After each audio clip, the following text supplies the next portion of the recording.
Just Cheesy the Podcast, presented by Just Cheesy Productions.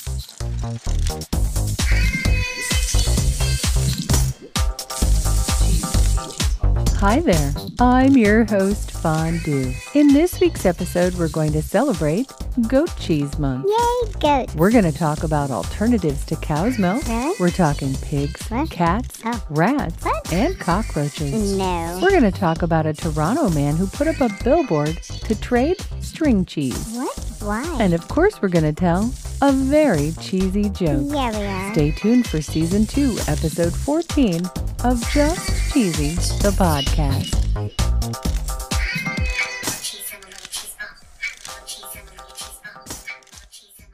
So cheesy, did you know that August is National Goat Cheese Month? Really? According to nationaltoday.com, National Goat Cheese Month came into existence in August of 1998.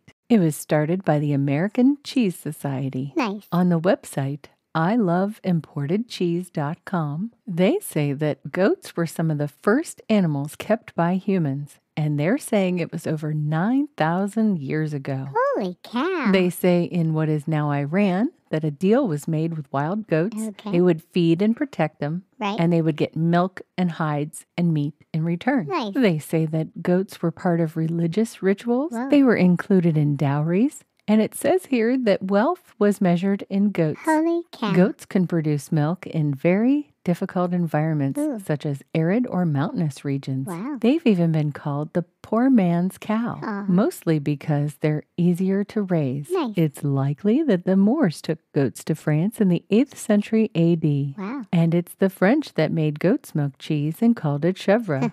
Goat's milk is higher in fatty acids but lower in protein. Huh. But it's the lower amount of milk protein that gives it a smooth, creamy texture. Yum. Did you know there's lots of different animals that can be milked for cheese beyond cows? Yep. In Season 1, Episode 1, we talked about a few. Do you remember? I do. There were cows and goats We had sheep, and horses yak, and camel, donkey, moose, llama. and one more. Reindeer. But through all of that, we never talked about pig's milk cheese. Pig? And that's because it's very difficult to get. Yeah. I don't mean the cheese is hard to find. I mean the milk is hard to get. Ooh. Pigs don't take kindly to being milked. Nope. They get extremely aggressive, Ooh. and they only produce milk every 2 hours for about 30 seconds. Ugh. So you have to be very fast. Yeah. And this is all according to thecheesemakingworkshop.com.au.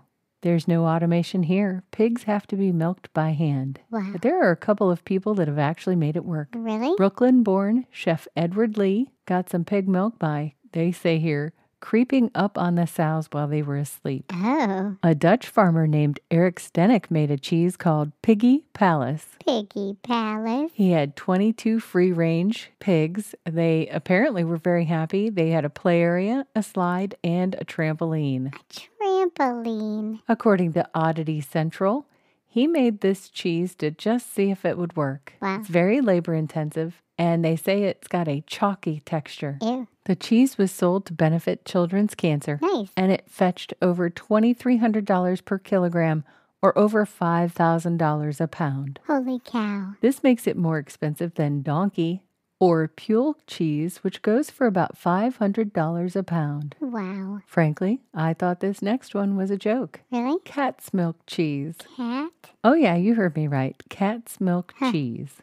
According to MarcellaTheCheesemonger.com, it says that cat milk has long been a popular gourmet food in Eastern Europe, Sure. and that it has a smooth finish and subtle seafood undertones. Okay. Taste is influenced by breed. Wow. Siamese cats are the most highly prized, while the milk of larger cats like tigers and lions have a more robust flavor. Wow. Cat cheese, not a sponsor, Nope. but if they were, their ad would go right here.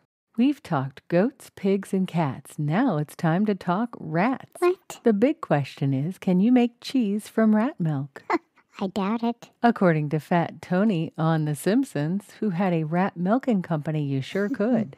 And according to a website called hoaxes.org, Okay. they say there used to be a website called the Federation of Rodent Cheesemakers. Oh my. The author of the website acknowledges it was a spoof, but he did address the question of how you would make cheese from rat milk. Really? He said it would take 674 rats to produce the 31 kilograms of milk that one dairy cow produces each day. Well, It would be remarkably good.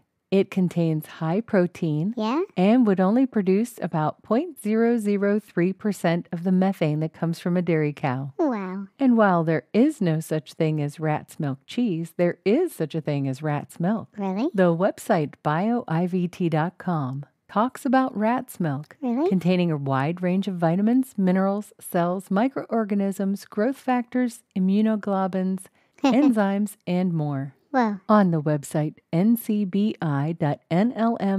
ncbi.nlm.nih.gov, so the rat milk is actually used for investigating the effects of various nutritional, physiological, and chemical interventions on early life development. wow. They say it can provide insight into maternal and offspring health. Wow. And if you're wondering how it's collected, Yeah. the mother is anesthetized, she is stimulated by a medicine, and then milk is collected into capillary tubes by manually milking the rat. Whoa. If that wasn't strange enough, Yeah. let's talk about roach milk. Ew. This is not at all like dairy milk. Duh. The Pacific beetle cockroach has a crystalline structure. The crystalline roach milk is stored in the guts of embryos while they develop. Yuck. This is according to a website called a-z-animals.com. The cockroach milk is high in protein, fat, and carbohydrates. It's the only known milk alternative to have 9 amino acids. Okay. And if it were made for human consumption, it would have 3 times as many calories as cow's milk. Still yuck. There's no way to get the milk without the death of the cockroach. Aw. It would be very labor intensive, Yeah. and it would take about 400 cockroaches to fill a single shot glass with milk. Holy cow. So it's highly unlikely we'll be making cheese from it anytime soon. Yay. It's time for my favorite segment. This week in cheese. According to the TorontoSun.com, a gentleman named Mr. Domingo put money into a billboard to try to trade a piece of black diamond string cheese in plastic packaging. Why? The ad reads, attempting trades for 1 cheese string, marble flavor, still in original packaging. No lowballs. I know what I have. Oh, wow. He's had over 200 trade offers. Holy cow. His favorites are a box of Lucky Charms cereal with only the marshmallows Okay. and landscaping his front yard. Nice. The cheese string was a discovery in the refrigerator of his new Toronto home. Ew. He said it was just sitting there. I said to myself, everything happens for a reason. There's got to be a reason why this is here, and it can't be by coincidence. Wow. If he doesn't get a trade that he likes, he might just eat the cheese. I'm ready for a joke, Fondue. What subject did the dairy physics professor teach? I have no idea. String cheese theory. Get it? String Wow. cheese theory? That was so silly. Nope. It was a little bit cheesy. Thanks for sharing your time with us every week. Thank If you. you haven't already, please subscribe on the app of your choice. Please. That way you're sure to get our new episodes every week. Stay cheesy, everybody.